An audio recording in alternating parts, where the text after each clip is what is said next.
Selamat sore semuanya, Kang Triawan, Pak Erhi, Pak Riki, Ibu Bapak semua. Eh, jadi industri film pasca pandemi itu reboundnya sangat manis ya. Eh, Sebelum pandemi kan memang lagi bagus-bagusnya industri film 2018-2019 penonton sampai 51,2, kemudian 51,9 di 2019. 2020 awalnya diprediksi akan semakin tinggi, tapi kemudian pandemi datang. 2020, 2021, kemudian di 2022 ternyata justru ada dua pecah rekor.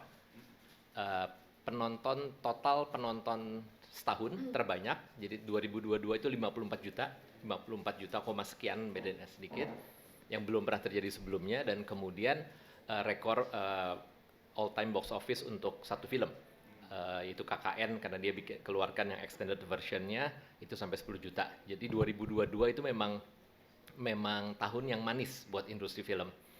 Nah, kalau terkait dengan promosi digital marketing terutama ya, uh, memang itu pasti akan selalu jadi tantangan. Jadi sebenarnya mungkin nanti saya lempar Bubu yang bisa menjelaskan lebih banyak, atau mungkin Mas Ropron. Karena gini, dalam ekosistem industri perfilman sebenarnya ada satu mata rantai yang di Indonesia belum berfungsi optimal. Jadi dari produksi itu harusnya ada distribusi, kemudian baru ke eksibisi, yaitu ke bioskop atau ke digital platform. Dari eksibisi baru ke apresiasi, ke pendidikan, dan balik lagi ke produksi. Jadi ada satu mata rantai, yaitu distribusi, yang sebenarnya bertugasnya sedikit banyak mengurusi promosi, distribusi dan promosi. Nah, mata rantai itu yang memang belum terlalu banyak yang terjun di situ di Indonesia, sehingga fungsi promosi itu masih dihandle oleh teman-teman produksi. Jadi produser seperti saya, seperti Mas Roni itu merangkap menjadi ahli marketing juga, mau tidak mau begitu ya.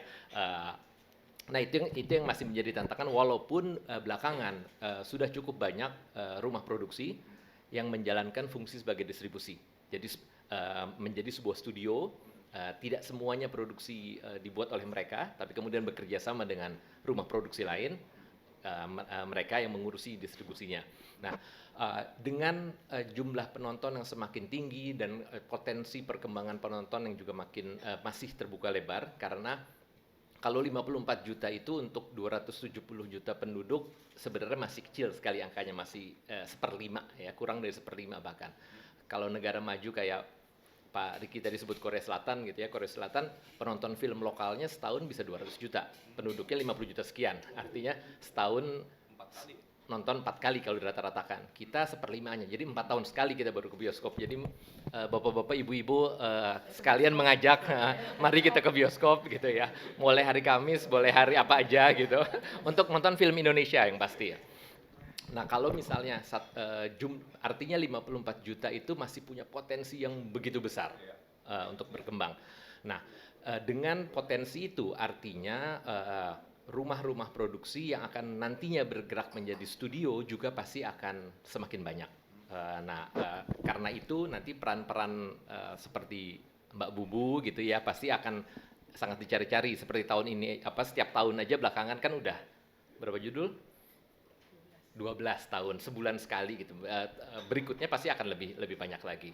Nah, saya udah kepanjangan, mau potong dulu. Oh iya, nah kaitan dengan digital marketing tadi memang balik lagi, jadi selalu menjadi tantangan buat teman-teman di produksi, teman-teman produser yang mau merilis filmnya. Yang pasti yang kami rasakan adalah tadi Pak Riki juga sudah sebut, semua menjadi serba cepat, lebih instan mungkin gitu ya. Jadi kalau apa yang kami promosikan hari ini bisa jadi dampaknya besok udah kerasa. Itu yang dulu tidak terjadi karena masih kita pakai konvensional, talk show di TV baru mungkin efeknya baru besoknya. Nah, kalau sekarang itu udah cepat, tapi sekarang dengan digital jauh lebih cepat lagi. Bisa hari ini pembahasan, malamnya langsung efek ke penonton. Semua serba cepat, tapi di satu sisi semua juga masuk ke situ, sehingga kreativitas yang dibutuhkan teman-teman juga harus semakin tinggi untuk membuat konten yang menarik.